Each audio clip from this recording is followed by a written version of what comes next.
The Nauvoo City Council Minutes for June 8th and 10th of 1844 are explosive. These council meeting minutes reveal illegal liquor selling and gambling in Nauvoo. This led to a lynching of a black man. Have you ever heard that? It also reveals the laws the Higbees, Joseph Jackson, were using the expositor to counterfeit money with bills drawn on the Missouri and New York banks. All these parties were involved in a plot to kidnap Hyrum Smith's daughter, Lavina, and kill the entire Hyrum Smith family. Law offered $50 to murder Joseph Smith. William Law was caught seducing a 16-year-old orphan girl in the spiritual wifery con. What more do you need to declare someone and their property a nuisance? Do you need the actual murder of Hyrum and Joseph? Well, that finally occurred at Nauvoo only weeks after this city council meeting, due to the conspiracies involving the Quorum of the 12 headed by Brigham Young. Well, with all this counterfeiting going on and the city council being very worried about it and accusing Joseph Jackson and the Laws and the Higbees of counterfeiting and using the expositor as a base for their counterfeiting operations, you'd think this new biography on secret combinations, evidence of early Mormon counterfeiting, 1800 to 1847, written by Kathleen Kimball Melanakos, accusing Joseph Smith of counterfeiting. You'd think at least Kathleen Kimball Melanakos would mention the fact that there was a city council meeting that was exposing the Laws, the Higbees, the Fosters, and Joseph Jackson of being counterfeiters. Well, if you thought that, you'd be wrong. Several who have mentioned that my previous video on the Nauvoo City Council, in which there is a hearing on whether or not Joseph Jackson, a non-Mormon, had threatened the entire Hyrum Smith family with murder, I have decided to redo it. History of Joseph Smith by his mother, Lucy Mack Smith. In chapter 53, Lucy reports about the time John C. Bennett left Nauvoo. Now remember that John C. Bennett was tried by the Relief Society, found to be guilty of immoral purposes and practicing secret polygamy, or they called it spiritual wifery. He was disfellowshipped and requested to leave the city. About the time that John C. Bennett left, Lucy reports that there were other infiltrators that came into the city to cause disruption. In the winter of 1843 and 1844, which was as follows: Joseph, in organizing the city police, remarked that were it not for enemies within the city, there would be no danger from foes without, adding, if it were not for a Brutus, I might live as long as Caesar would have lived. In other words, he's predicting his own death by these infiltrators. Someone who suspected that Joseph alluded to William Law went to his friends and complained. About the time, a man by the name of Joseph Jackson, who had been in the city several months, being desirous to marry Lavina Smith, Hyrum's oldest daughter, asked her father if he was willing to receive him as a son-in-law.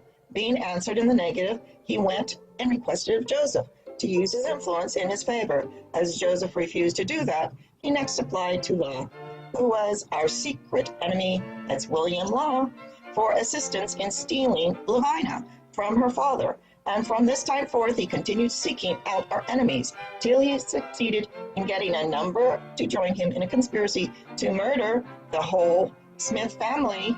They commenced holding secret meetings, one of which was attended by a man named Ethan, who was our friend, and he exposed the plot. This man declared that the Higbees, the Laws, the Fosters were all connected with Jackson in his operations, and I will show you operations means counterfeiting operations. There was also another individual by the name of Augustine Spencer, a dissolute character, although a member of an excellent family, who I believe was concerned in this conspiracy. About the time of Eaton's disclosures, this man went to the house of his brother Orson and abused my son and the church in such a rate that Orson finally told him that he must either leave the house. Augustine refused, and they had fisticuffs, etc. This results in a trial. What's interesting about this passage is that this is corroborated. Lucy's account of the murder plot to kill the entire Hyrum Smith family is corroborated in the city council, Nauvoo City Council meetings of 1844, June 8th and June 10th, and I will turn to that now. I will also give a more extensive review of the City Council of June 8th in Nauvoo for those that are interested in a more thorough review of this explosive revelation of the City Council Minutes, which do corroborate Lucy Smith's autobiography that during the time of Nauvoo, of William C. Bennett to 1844, Nauvoo and Joseph Smith was under constant threat of infiltrators and people who were trying to murder him and set him up. In fact, just destabilize the whole Nauvoo city. So here, the City Council of June 8 of Nauvoo, 1844, first on the table is William Phelps. He asks if spirits are supposed to be sold in the city. Hyrum Smith is opposed to drink shops, would not have any licenses given in the city. William Phelps proposed some action on said bill. The petitions were respectable, and if there was to be sold any spirits, the city should have benefit. So William Phelps is trying to promote and obtain licenses for liquor to be sold in the city. Hyrum Smith said he was opposed to drink shops, would not have any license. If the officers would just do their jobs, there'd be no trouble. The mayor, which I have now determined to be Mayor Smith, said, and this is again how compassionate Joseph Smith is, contrary to the Utah Mormon Brighamite saying that he was an autocrat and demanded absolute power. No, he did not. All these city council meetings show that he believed in getting the majority and even protecting the minority, but had all the wards in the city, and this is wards based on political wards, much like Chicago wards, not religious wards. And the mayor said Marshall could do no more to enforce the law, saying that he's doing as best he can and that Captain Jonathan ought to attend to the enforcement of no liquor. Orson Spencer refers to the ordinance in the city that they may regulate liquor licenses. Mayor Smith states he has given no liquor licenses. Theodore Turley sworn. This is a hearing, and these are under oath affidavits which can be used in court if these were done in the normal course of city business, which it was concerned in this conspiracy. Laws brought bogus printing dyes, those are printing dyes, into the city. Hyrum Smith refers to Dr. Robert D. Foster, his brothers, the Higbees, and asks what good they have ever done.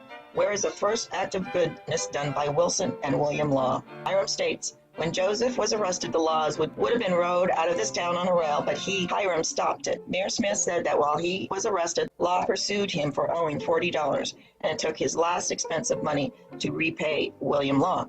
Joseph Smith said William Law offered Jackson $5 to kill him, Joseph Smith. Hyrum Smith said Jackson said he would have his daughter. H. Jackson laid plan with 4 or 5 people to kidnap his daughter and threatened to shoot any man that should come near him after he got them into the skiff. Was engaged in making bogus money, which was Joseph Jackson's principal business. Hyrum referred to the earlier time when William Law confessed to him about adultery and stated he was not fit to live or die and sinned against his soul. This indicates how unstable William Law is. He's very histrionic and dramatic. Judge Emmons was blackballed. Okay, they're talking about Judge Emmons was blackballed or run out of Philadelphia and came here poor with only 2 shirts, and the city gave him a job and shelter and authorized authorities of the city. Now he is the editor of the Expositor. His right-hand man is Francis Higbee, who confessed to Speaker Hyrum he had the pox. And Emmons has lifted his hand against the community, and Almighty, the curse of God, shall rest upon him. Okay, then Washington Peck sworn, said soon after Jackson came here, Jackson came to Washington Peck and wanted a loan, offering him jewelry and security.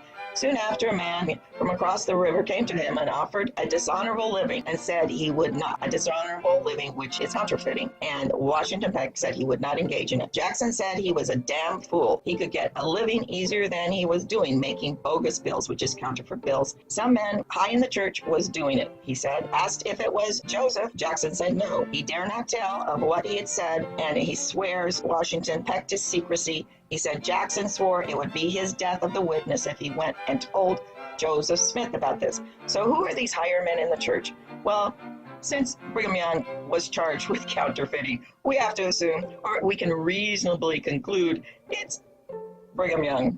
So we've got Joseph Jackson counterfeiting, we have William Law counterfeiting, we have the Higbees and the Fosters involved in this counterfeiting, and Judge Edmonds, who was run out of Philadelphia as being a scoundrel, is now involved with this conspiracy. Lorenzo wasn't sworn in. Said Jackson told him bogus making going on in the city, but too damn small of a business.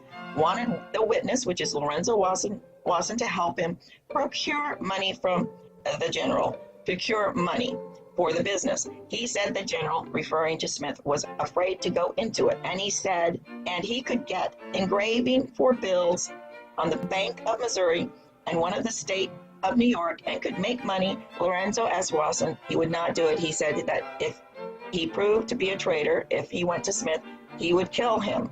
Said if he could get a company of men to suit him, Joseph Jackson would go to the frontier and live by the highway robbery, for he was sick of the world. List of the houses in Nauvoo that were selling liquor illegally. That was called the Stone House, that had been observed decanters and glasses. Gordon and Allen Nauvoo store.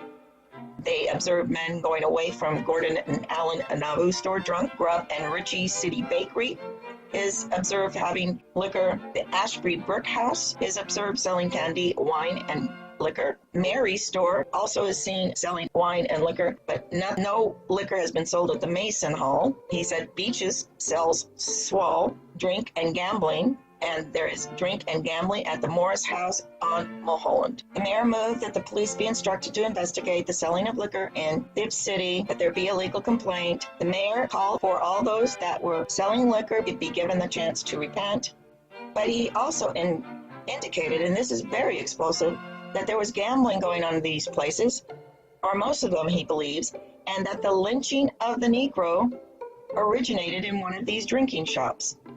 He saw a glass poured at Thompson's and gambling going on. There was a lynching. Wow, that's never been brought up in church history about the days of Nauvoo and the liquor and the gambling and the drinking going on, and the fact that Joseph and Hyrum were personally against it. Well, also within these minutes, Mayor Smith states that all the wards in the city had made a vote on it, and none of them wanted any drinking or liquor licenses, showing once again that Joseph Smith was not a tyrant, authoritarian at all, but always engaged in a democratic vote on matters within the city and within the church. Smith states that on June 7th, Dr. Foster sought him out at his home, wanted a conversation with him, but he refused. Foster went to the shoe shop, wanted a conversation.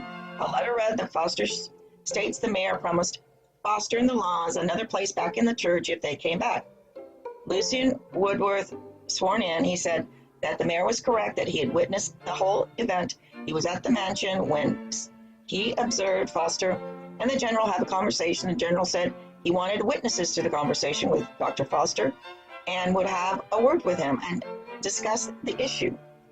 They went to the hall, which I assume is a Masonic hall, and the witness stood by the door, which is Lucian Woodworth, and observed everything. He overheard a conversation between Smith and the Fosters, but he heard no offer of money made to the Fosters, showing the Laws communication presented to the Relief Society and the Nauvoo neighbor as bone of contention. If God ever spake by any man, it will not be 5 years before this city is in ashes, and we are in our graves. Unless we go to Oregon and California or some other place, if this city does not put down everything that tends toward mobocracy, and put down their murderers, bogus makers, and scoundrels. All sorrow ever had my family has arisen through the influence of William Law. And that's page 18 of the City Council meeting in here. Joseph Smith is stating that unless they put down these infiltrators that are causing so much havoc within the Nauvoo, they will be thrown out of the state and all in their graves. And these scoundrels, which are causing the mobocracy, and he refers to them as murderers, bogus makers, and scoundrels. He said, all sorrow that ever came to my family came through the William Law. Hyrum Smith spoke in relation to the Laws, the Fosters, the Higbees, of the importance of suppressing spirits or drink within the city. Hyrum Smith spoke in relation to the Laws, the Fosters, the Higbees, of the importance of suppressing the spirit of mobocracy that drove us from Missouri. And he's referring to infiltrators. These were the Danites in Davis County that were riding roughshod over the church in Davis County. And contrary to what the Mormon Church of Utah wants you to believe, Joseph Smith was not in charge of all these congregations. These were congregations, and they had semi-autonomy. So Joseph Smith, being in Far West, knew very little of what was going on in the Davis County wards. These congregations, these wards their business was conducted by bishops in autonomy, and these Davis County vigilantes, the Danites, which John D. Lee says he was sworn as a Danite in Davies County, that Joseph Smith knew nothing about it, that Joseph Smith had nothing to do with what went on in Davis County, the Hans Mill Massacre or battle at Crooked River, that was caused by these Danites. John D. Lee was included in these. Also, the Warren Smiths was included in the Hans Mill, which we later find out Warren Smith is an infiltrator. Mayor Joseph Smith spoke to Governor Carlin, pursuing him with writs. The laws came to my house with a band of Missourians that proposed to betray me, came to my gate, and was prevented by Daniel Carn, set to watch me, and saw the mayor come to the door and reprove Law for coming to him at that time of night. Daniel Carn was sworn in. Said about 10 at night, a boat came up the river with a dozen men. William Law came to the gate with the dozen men. Witnesses on guard stopped them. Law came to Joseph's door, wanted to interview. Smith told Law, "You know better than to come to my house this time of night." Law returned the next morning. Law wrote a letter of apology, which was written to protect him from censure, but to the contrary, it confirmed the conspiracy, because on the letter itself, it stated that he was not involved in the conspiracy. June 8th and 10th, 1844, Nauvoo City Council Meeting and trial, where sworn testimony was given. The Laws and Joseph Jackson, the Higbees of Fossers, were using the expositor to print counterfeit money. Orrin Porter Rockwell and Joseph Warren Smith Jr. both testified to the counterfeiting by the Laws, the Joseph Jacksons, and the Higbees. But what seemed to mostly shock the council was the testimony by Peter Hawes, who had caught William Law in his home seducing a 16-year-old orphan girl from England. Her father had died just after their arrival in Nauvoo. They were caught in the dark on the floor by Peter Hawes. The girl confessed to the Hawes that she had been seduced by William Law, that he had promised her all sorts of support, but that he abandoned her, and Mrs. Hawes was so outraged, she reported it immediately to Emma, who of course reported it to Joseph and the council. This seduction scenario of a helpless 16-year-old appears to be what was called spiritual wifery at the time. This Nauvoo trial was done in the normal course of business, and the testimony was sworn by Hawes that William Law was obviously involved in counterfeiting, conspiracies to murder the entire Hyrum Smith family, conspiracy to murder Joseph, and then also this secret spiritual wifery, which is basically just seducing young girls who are naive into sexual relations. Okay, City Council meeting, June 10th minutes. Cyrus Hill sworn. One day last week, believed it was Wednesday, a gentleman whom I did not know came to my sitting room in the Nauvoo mansion, requested the Honorable Mayor step aside. He wanted to speak to him. And now Cyrus Hills said he recognized this man now as Foster, learning his name. He observed that this Foster wanted a conversation of business with the witness, now learning his name to be Foster. He observed that Foster wanted a conversation on business, the business of which this witness did not understand. The general would go no further, General Smith would go no further, and would have no private conversation of what should be done in public. They had some conversation with the general, and the general repeated that he needed witnesses to the conversation, and General Smith tells Foster to choose 3 or 4 men, and Smith would do the same. Among the men on Smith's side would be Hyrum, and then they would provide a cool, calm investigation of the issue of the money that Foster was demanding. And it was approximately $500. And once this investigation occurred, and there'd be a proper satisfaction, once the investigation occurred, then Foster would be compensated, or a proper satisfaction on things should be honorably adjusted. So Smith is saying that after they have a hearing, that it will be properly adjusted what is owed to the Fosters. Within this, so Orrin Rockwell is sworn in as a witness. He said that he saw Foster last week right up to the mansion and go in. Porter followed him inside and found Foster and the general talking. Smith was naming the men who he would come among them, which was Hyrum Smith, William Marks, and Lucien Woodworth, and Peter Haas. And Dr. Foster might call the equal number of friends for the purpose of having an interview on the matter or the death. Foster asked if he had any objections to his brother's coming. General Smith said he did not, but wanted Foster to be present himself. Foster started and said he would come back before Foster left. Before Foster left, he told Smith the names he wanted to be his witnesses. The men Smith were coming. And then he states that the men that Smith had called for were coming toward Smith. And what they observed was Foster was coming out of the bar room in the hall, and nothing was said by Smith to Foster about any offer of settlement. The first thing occurred in the hall. Mayor Smith saw something shining from the vest of Foster and put his finger on it and said, "What was that?" Foster replied that it was my pistol and took it out and showed it fairly openly and wanted the mayor to go with him alone. So in other words, he was threatening the mayor with a pistol to come with him alone. Mayor said he would not go alone. Mayor Smith said if the city council felt that he did, Mayor Smith said if city council felt as he did, the establishment, which is expositor, would be a nuisance before the night. He read the editorial in the Indiana number of the Nauvoo Expositor. Emmons attacked this council first. Joseph H. Jackson laws, the Higbees proved to be murderers or attempted murderers of the Hyrum Smith family. They were a great nuisance. They made criminality for man to have his wife. Okay, here Joseph Smith is referring to the fact that in the expositor, the William Laws had once again accused Smith of practicing polygamy. And Smith is now again denying it to the city council. And what he said is it was taken out of context.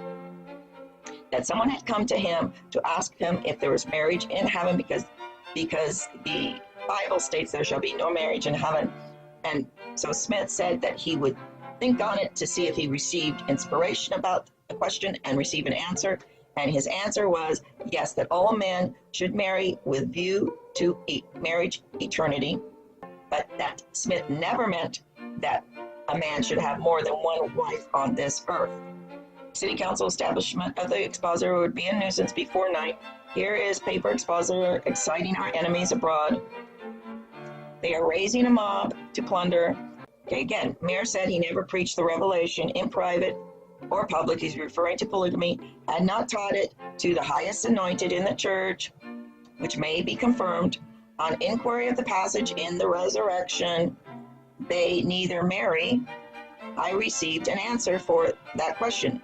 Men in this life must be married in view of eternity. That was the amount of the revelation. Otherwise, they will remain as angels only in heaven, and spoke at considerable length in an explanation of the principles. He was willing for one to subscribe his name to declare that the paper was a whole of establishment as a nuisance. Oz reports a man came from England, died, leaving 2 orphan girls, one 16 and 17 about, other was the younger. Hawes adopted these 2 girls, but warned the oldest about William Law, who was after the girl. The oldest finally confided she had been seduced by Law. She said Law promised her he would keep her, made promises about supporting her, told her that she might stay with him, but then he left her. Okay, there you have it. Left her cold. Several women complained. Further women had come to Emma Smith and told her that Law had been caught lying with the girl at night in Hawes's house. Phelps continued. He had felt deeper this day than he had ever felt before. Wanted to know, yes, if anyone who would want to avenge the blood of an innocent girl. Of course, he's trying to whip up a mob here. Yes, assented every man in the room. They referred to the Boston Tea Party. Yo, my name's Warren J, and I'm a PIMP. Got more kids than Angelina Jolie. You think we're hicks, but believe it or not, we got teen sex slaves. What the fuck you got?